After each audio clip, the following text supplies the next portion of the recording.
Hello everyone, so here comes our today's question. So the rule which will be applied here is that no two-digit numbers can give us a sum of 200 or more. This means whenever two-digit numbers are added and the result is a three-digit number, so it should lie between 100 and 199.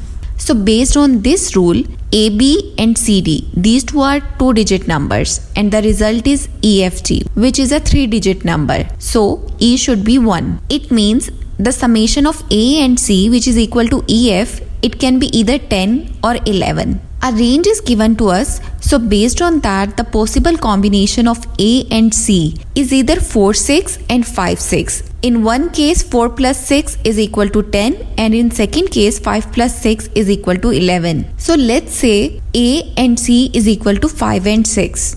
Then EF will be equal to 11, which is not possible because it is mentioned in the question that each variable has a different value. So both E and F, they cannot be equal to 1.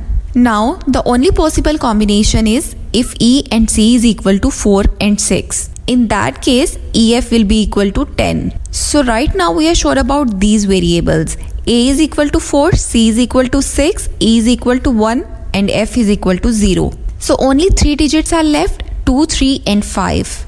And summation of two digits is equal to the third digit. So the only combination is when B is 2, D is 3 and G is 5. So the result is option D.